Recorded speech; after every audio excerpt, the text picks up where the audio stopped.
That doomsday clock they talk about was not designed in heaven. The time was set at 7 minutes to midnight and 47. Many near... There is no possibility of conducting a frank discussion on U.S. policy in the Middle East without talking about the U.S. relationship with Israel. People are completely confused trying to explain our policy towards Syria. Doesn't make any sense. Syria a threat to us? No. Why does Bashar al-Assad have to go? Or because Obama said so, or because Hillary Clinton said so? Well, why did they say so? If you don't understand where this policy originates and comes from, then you're at sea in trying to explain it. If you look back to 1996, there was a study done for a fellow who was about to become prime minister for the first time. His name was Netanyahu. It was completed mostly by Americans. We later called them neocons. There were several prominent ones. Douglas Feith, number 3 in the Pentagon under George W. Bush. There were other people, and most of them, as I say, were Americans. Richard Pearl is the other person I was thinking of. He was head of Rumsfeld and its Defense Department's Brain Trust, his research group. So they composed this thing, and they called it a clean break, a new strategy for securing the realm. Okay, securing the realm. What realm? Well, the realm was Israel, Greater Israel, Israel that expanded and occupied territories during the 1967 war. It's very explicit. It talks about the need to make sure that Syria is pretty much blown apart. Iraq, the language is, well, Iraq is a prize in its own right. We need to get rid of Saddam Hussein, and then we'll go on to Iran and other places. It's right out there, okay? It's in black and white. It's written by Douglas Feith, Richard Pearl, and others. Now, that's 1996. Several years later, there was the Project for a New American Century, populated by the same people who decided that, we really needed to advance Israel's interests, and the first and foremost thing we do is we get rid of Saddam Hussein in Iraq. Therefore, he won't be a problem for the Israelis. Now, the Israelis, curiously enough, would have preferred us to do Iran first. Matter of fact, some of the neocons that really swagger around said, Iraq? They have no military to speak of. Real men go to Tehran, right? Say that, yeah? One of them said, Iraq is going to be a cakewalk, right? Okay. But that was the plan, all right? Now, if you fast forward to what's going on in Syria now, after we pretty much destroyed Iraq, I'm talking strategically here, but we're really talking about human beings. Not only the 5,000 U.S. troops that were killed about Iraq, but I was going to say hundreds of thousands, at least hundreds of thousands of Iraqis dead because of the war, all manner of people injured and wounded, and refugees. Well, we know about the millions of refugees internally in Iraq, externally in countries around its periphery. The same with Syria. Now, what happened in Syria? Well, 2011, there was an attempt to do kind of a Arab Spring in Syria. There had been economic difficulties, there had been drought, and there had been people that said, hey, we ought to take advantage of this opportunity in Tunisia and in Cairo. Let's see if we can get a little bit more democracy here. Immediately, that was seized upon by people who wanted to do Bashar al-Assad in, including Hillary Clinton and, by extension, Obama. So what happened? Well, we started finding moderate rebels to support.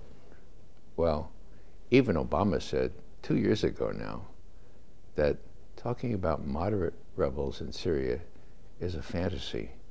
fantasy, his word. All of a sudden, as if, well, like Lazarus coming out of the tomb,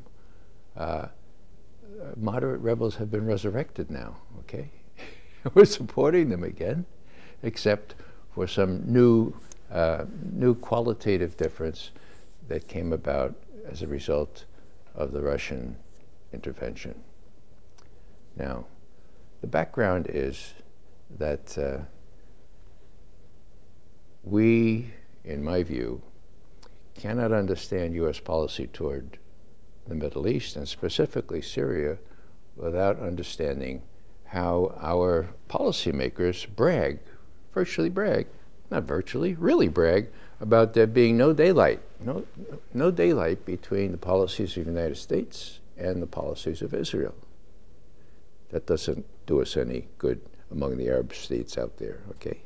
So if that's the case, why is it that our president, Barack Obama, decided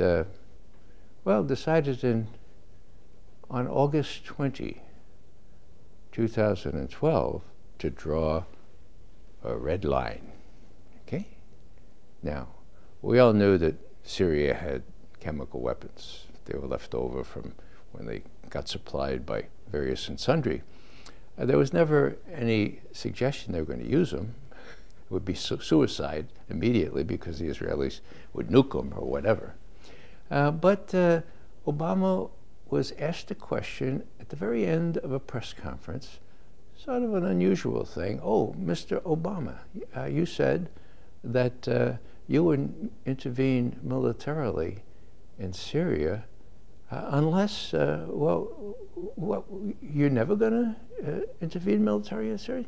And then Obama, as if reading a script, said, well, if the Syrians were to use or even just to move their chemical weapons, then I would draw a red line there, his words, okay?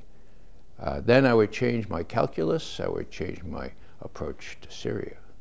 Red line for us is we start seeing a whole bunch of chemical weapons moving around or being utilized. That would change my calculus. You know, intimating that, well, there would be U.S. military intervention. Now, who gave Obama that question and told him the answer? I don't know, but it's a safe guess it was Hillary Clinton, okay? Okay, that was August 20, 2012. August 21st, 2013, virtually a year later, there's a chemical attack outside Damascus, a place called, what's it called? Ghouta. Several hundred people died. Immediately, John Kerry got up. Well, not immediately. He got up on the 30th of August and said, Bashar al-Assad's government did this, Bashar al-Assad's government did this, Bashar al-Assad's regime is guilty of this chemical attack. Therefore, we drew this red line. Mr. President's got to act. How many times did he blame it on Bashar al-Assad? 35 times. 35. You know, you don't have to be a Shakespearean scholar to remember, you know, methinks he doth protest too much. Now, that was the 30th of August. This is the most, well, it's the strangest set of circumstances I've ever seen, and I've been around here 53 years, okay? What happens next? Well, it was very clear. The president himself pretty much said, okay, this is it. Our forces are ready in the Eastern Mediterranean. The French have their fighter bombers ready on the tarmac. And he was going to give a speech in the Rose Garden around noon the next day. I'm out in front of the White House with several other people protesting, saying, hands off Syria, don't bomb Syria, no shock and war against Syria. And I get word from inside, he's not going to do it. He changed his mind. And I was the next speaker up, and I used the subjunctive in a way they never used before. If this is true, this would be, I couldn't believe it. But he changed his mind, okay? Now, why did he change his mind? A couple of reasons. The intelligence colleagues, our former colleagues in the intelligence committee, wouldn't go along with what Kerry had to say. The evidence stunk.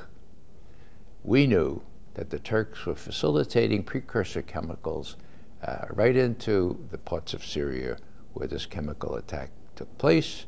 We knew and we learned from our colleagues that it was much more likely that it was the rebels themselves who did it in a classic false flag attack to mousetrap Obama into an overt war against Syria. And he was about to be mousetrapped. So the intelligence community wouldn't go along with it. Now, what else? Well, General Dempsey, the chairman of the Joint Chiefs of Staff, he went to the president that night on the 30th of September 2013, said, Mr. President, I hear from my colleagues in London that sarin gas that was used against outside of Damascus is not the kind that's in Syrian government stocks. So you might want to be careful about starting a war based on what looks like mousetrapping. And the president changed his mind. That was big. Now, there's lots more to this story, which shows what kind of influence Israel has over our policy, because it didn't end there. So we're outside the White House, and we get word that the president has spoken. He had been delayed because we had been making such a din that he waited for a period of quiet, and he announced that, well, what he said was this. The chairman of the Joint Chiefs of Staff has told me that our forces are prepared. We have warships in the Eastern Med. The French are ready on the tarmac. We can strike Syria at any time. But he has also told me that we don't have to do it today or tomorrow or this week or this month. We can do it at any time. And so I have decided to go to Congress to seek appropriate authorization for this strike. Whoa.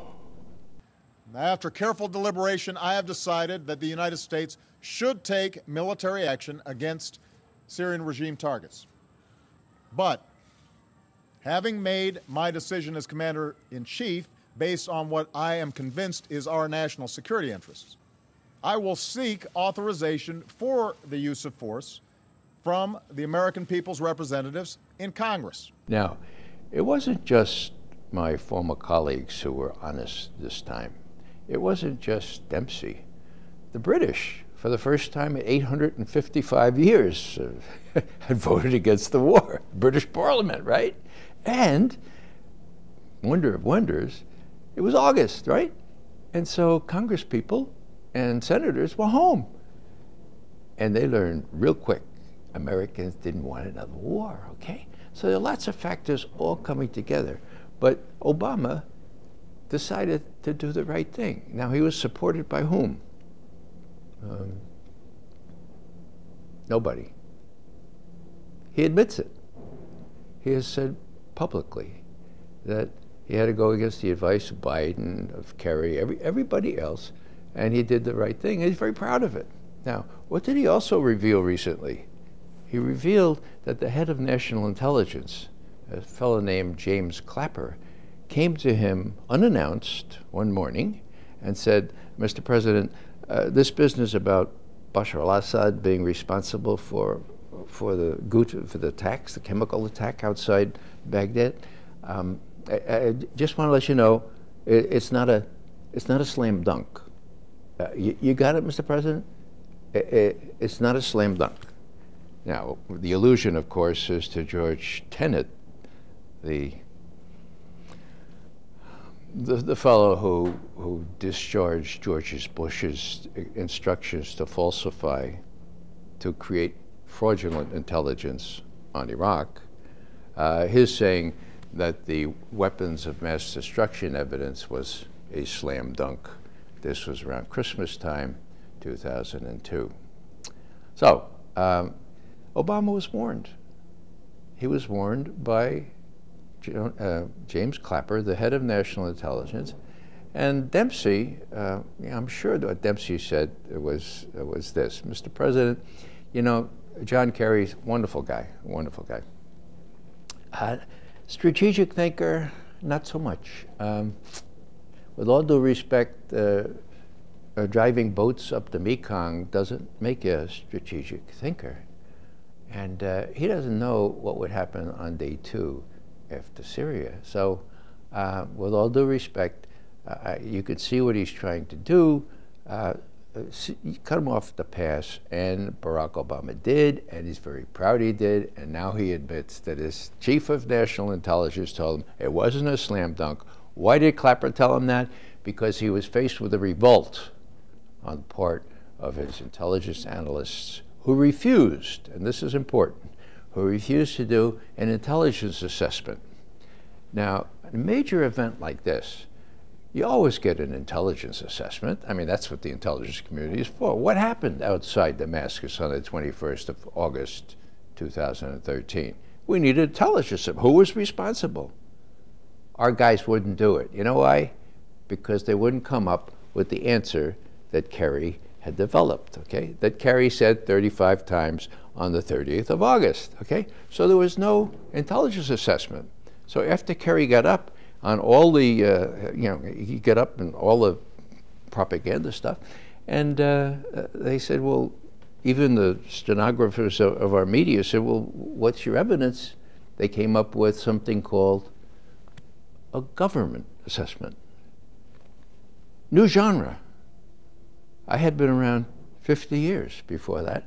Never seen a government assessment, but to their credit, the intelligence people wouldn't do an intelligence assessment. So this government assessment, that means it was created by hacks, political hacks in the White House. Okay, so what happens next?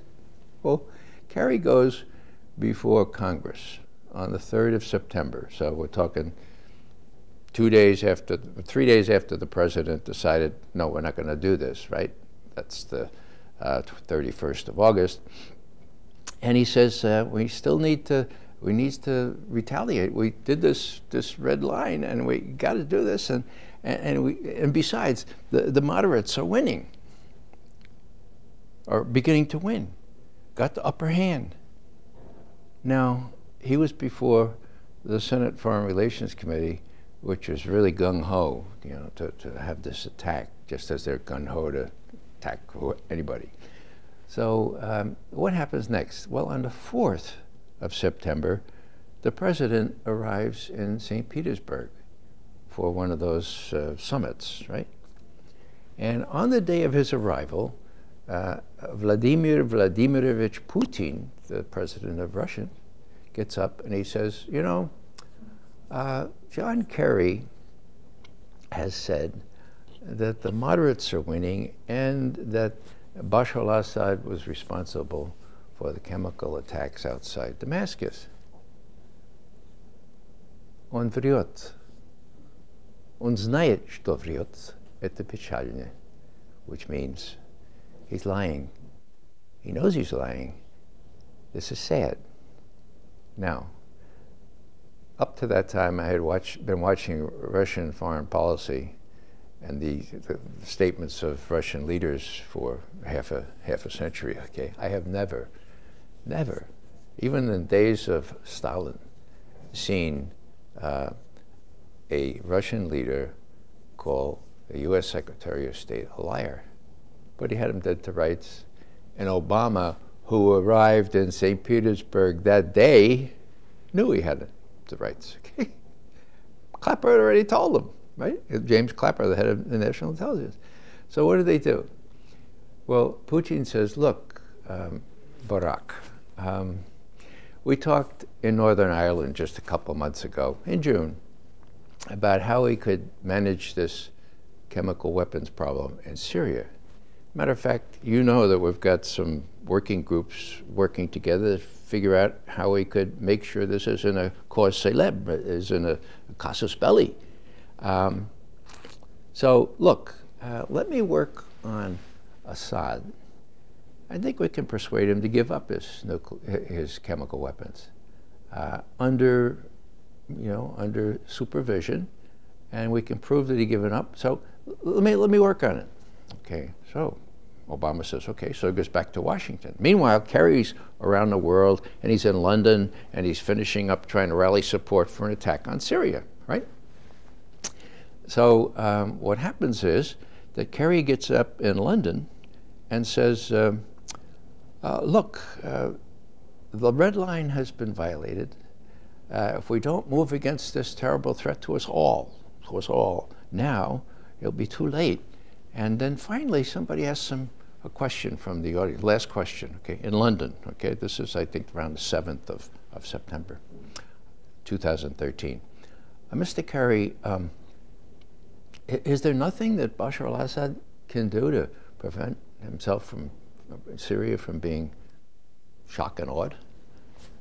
And Kerry says very dismissively, he says, well, he could give up his chemical weapons, but that's not going to happen. He's not going to do that, right? So everybody said, oh, okay. So he gets on a plane, and he gets a call from President Obama. John, sorry for not cluing you in on this, but we've got this deal with the Russians now. We've agreed that tomorrow the Syrians are going to announce that they're going to give up all their chemical weapons for destruction. So I want to check in with you when you arrive, but then I want you to go back the next morning to Geneva to conclude this agreement. These working groups that you know we had these working, well, they're already, we can do this thing in a week. Kerry says, oh, okay. He goes back to Geneva and concludes. Now, most Americans don't know any of this. Most Americans don't know that all of the chemical weapons in Bashar al-Assad's army were destroyed on a U.S. ship specifically outfitted for destroying such chemical weapons, and the problem was solved. Now, this is key, this last little part of it. Well, two last things here. And it has to do with Israel's influence over John Kerry, over Hillary Clinton, over U.S. policymaking in general. Well, while all this was happening, there was a relatively new bureau chief assigned by the New York Times to its Jerusalem bureau, and her name was Jody Ruderin.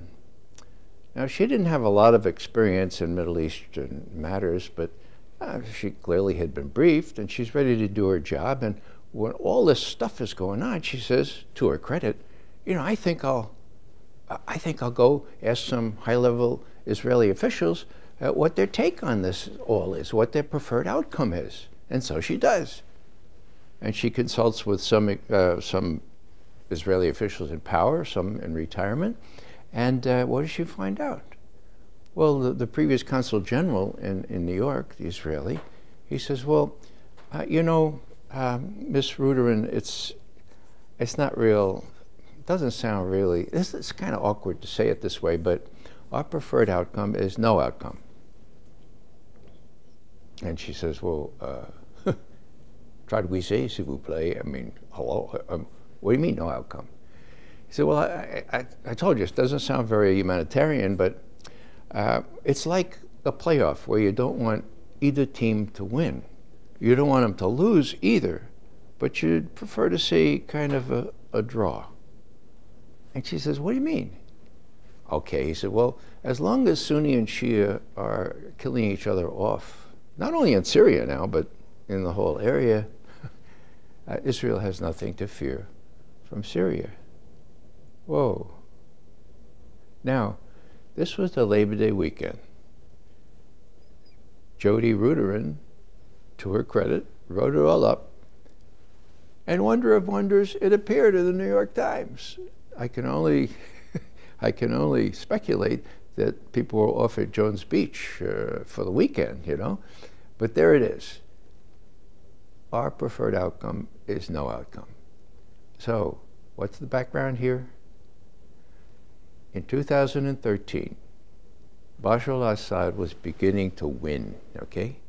He had displaced many of the moderates, bad moderates and moderate moderates, many of the rebels, I should say, from their places that they had occupied for a couple of years previous. And he was starting to make real gains.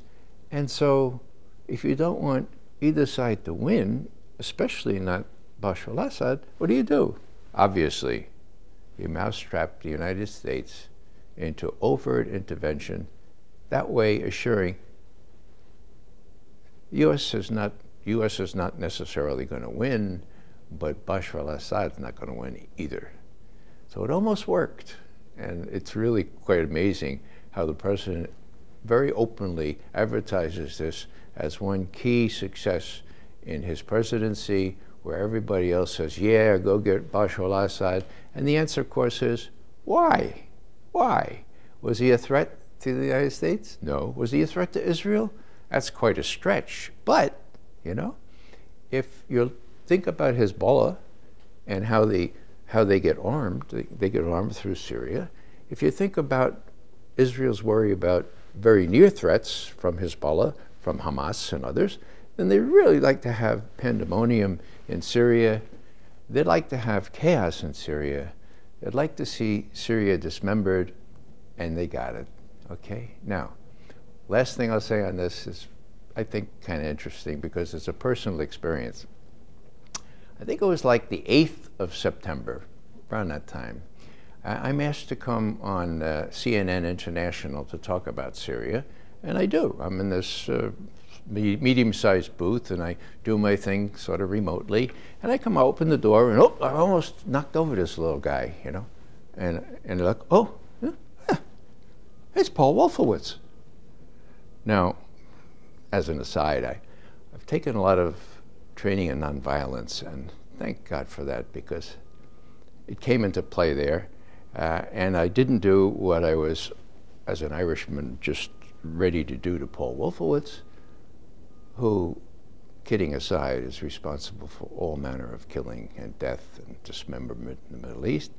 So I said, oh, I'm sorry. And he looked at me and said, oh, be careful. So then closed the door, and who's across the room but Joe Lieberman? Talk about two neocons, arch neocons, in the same room. Well, there they were. They were watching the boob tube there, some of the CNN pundits trying to make sense of how Obama chickened out on this, how he set this red line, and then nobody's ever going to believe us again. You know, it was really amazing. So I said, I'm going to hang around here and watch. Okay. Sure enough, Lieberman and Wolfowitz go off to a separate studio, bigger one, to do their interview, and I'm watching it on the boob tube. First thing Lieberman says, I don't understand the president. You know, he doesn't need congressional authorization to start a war in Syria. He doesn't need that. And of course, Lieberman and Wolfowitz went on in that vein. The atmosphere was funereal. It looked like Lieberman and Wolfowitz's mothers had just been run over by a Mack truck. They didn't get their war, and they were angry.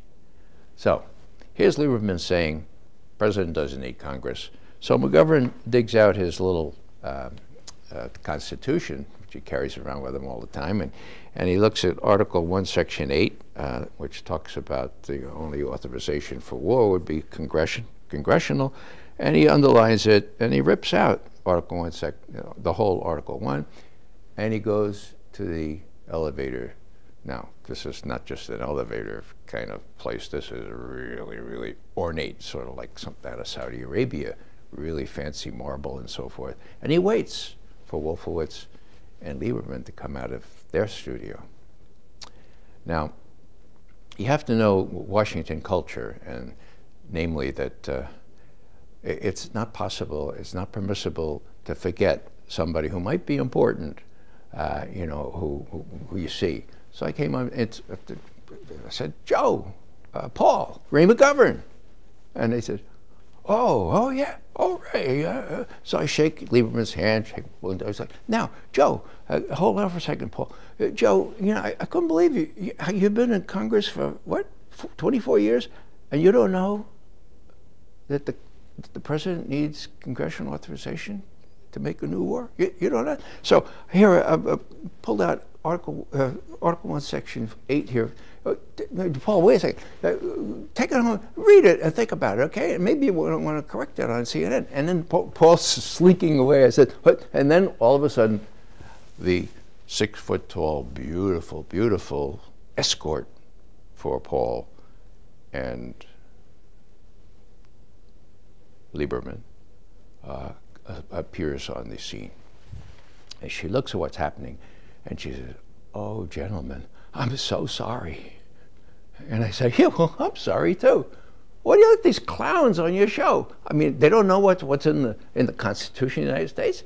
Well, that was it for that. But what am I saying here? I'm saying that these, archetypical neocons were down in the mouth, saying spurious things on CNN about, the president doesn't need to authorize a war, and it just came into bas relief that the neocons were really ticked off because they didn't get the war that they almost, with Kerry's help and everybody else's help, almost mousetrapped the president into. Now, you could see why the president is proud of having resisted that, because there were no plans for day two, and the president has already said in connection with Libya that that was a mistake. He'd like a do-over for Libya because no one planned for day two, and of course, who's supposed to be planning for day two? Well, her name was Hillary Clinton, head of the State Department. So these things are really important because they show that these people, not for reasons of U.S. national security, but for reasons primarily of what the Israelis want, are willing to craft our policy in that direction. What's the difference? What's the definition of a neocon? In my view, it's someone who has great difficulty distinguishing between the strategic interests of the United States on one hand and the strategic interests of Israel on the other. Now, everybody's entitled to their own opinion. I just don't think those people should be running U.S. foreign policy. And if you look at Hillary Clinton's pronouncements, she's going to invite Netanyahu into the White House first day in office. It's going to be that problem in spades, if that indeed what she intends. At 7 minutes to midnight and 47. Many near catastrophes have come along the way. Now climate change is ticking several seconds off each day.